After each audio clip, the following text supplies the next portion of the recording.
ఏం తమ్ముళ్ళు హుషారుగా ఉన్నారా? ఏమమ్మా ఆడబిడ్డలు హుషారుగా ఉన్నారా లేదా? ఎక్కడ చూసినా మా ఆడబిడ్డలే కనపడుస్తున్నారు.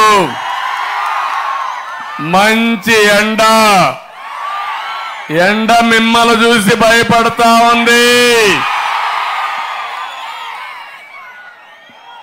నంద్యాలకు రాగానే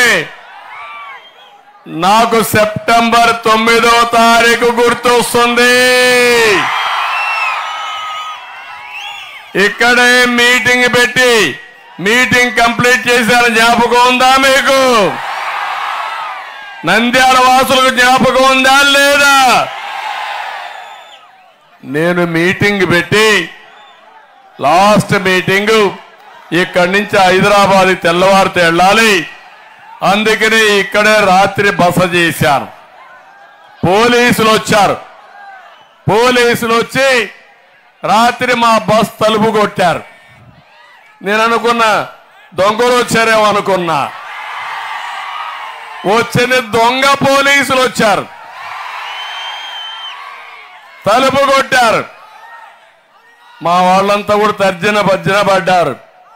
తెల్లవారితో కిందికి వస్తే తెల్లవారుజామున ఎందుకయ్యా వచ్చారంటే మిమ్మల్ని అరెస్ట్ చేస్తున్నామన్నారు. ఒరే నేను మాజీ ముఖ్యమంత్రిని, నేను ఎక్కడికి పారిపోను.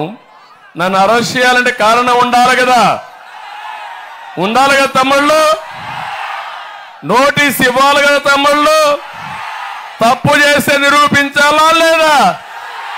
నేను అడిగా దేంట్లో అరెస్ట్ చేస్తున్నావా అని అడిగా.